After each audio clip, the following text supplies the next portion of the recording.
Jazz to moon base 2! Jazz to moon base 2!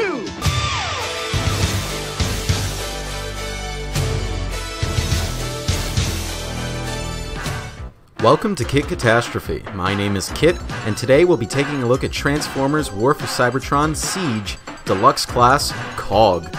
This figure came out in 2018 as part of Wave 1 of the Deluxe assortment. Much like his original Generation 1 counterpart, COG transforms into two vehicles which go unnamed in all of his paperwork, but you and I both know that they're Gasket and Grommet. Gasket is a very nice looking silver weaponized car of Cybertronian make. It's very toyetic and it makes no real attempt to hide the robot hands on top. But that's okay, since Gasket makes up for that with an array of forward and backward facing guns. The two on top can even raise and lower, and the main guns can swivel in their 5mm ports. Just don't look at him from the back. COG is watching you.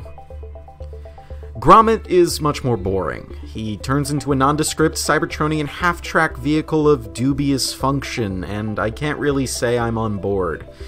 I'm having a bit of trouble writing this part of the review because there's so little to talk about for Grommet. Well, smash Gasket and Grommet together and you now have COG's combined vehicle mode. Strangely enough, despite being a human centipeded version of Gasket and Grommet, COG looks a lot more cohesive than either of them, and I can't quite put my finger on why that is. Just a bit strange that two of his 6 wheels are different from the other 4, but it's hard to nitpick a vehicle mode this strange. Let's get this out of the way. COG is a parts former, and a rather simple one at that. Now, before you raise your pitchforks, I think COG does it well.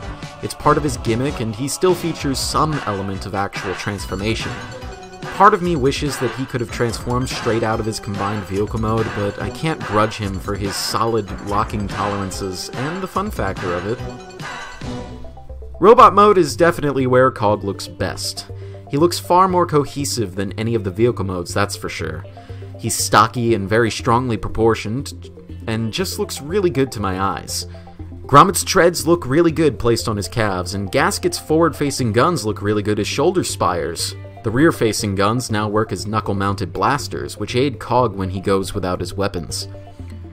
Speaking of which, COG comes with 2 RT5 circuit welders, which, while they look really good, don't always fit in his hands very well due to the shape of their pegs.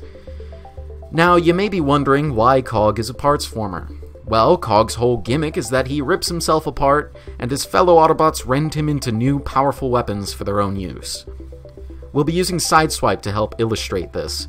COG's arms tear off to form 2 CHV Electro Scramblers.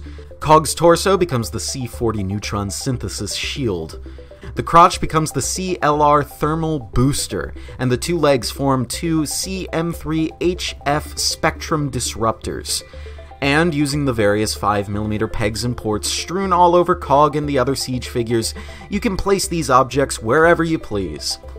The instructions show 2 possible configurations, a defensive loadout, which provides a balanced use of forward fire as well as shielding capabilities, and an offensive loadout, which prioritizes maximum fuck you firepower, even turning the shield into yet another gun. I gotta say, this is a very fun gimmick, and it doesn't even really interfere with COG's articulation. COG's head is on a simple swivel joint, but the platform it's on can help him look upwards. His shoulders are also simple swivels due to being a 5mm peg and port, but the arm assembly has an outward shoulder joint as well as a bicep swivel and an elbow that can bend more than 90 degrees.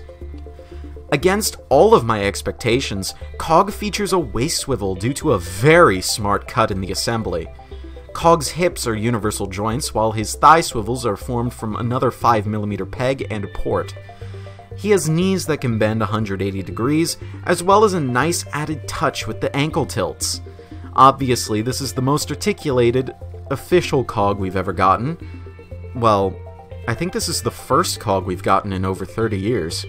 Needless to say, it's pretty cool that we have a COG that can do a diving kick. COG was the last deluxe figure I got from Wave 1, and I think he was a very good way to close out the wave. He's not as good a figure as Hound or Skytread, but he is a very fun companion piece to make your other figures that much more playable. And hey, he could even be a cool companion piece for Fortress Maximus if you have him. Don't get this guy first unless you're getting someone else to go with him, but do please check him out. You won't regret it.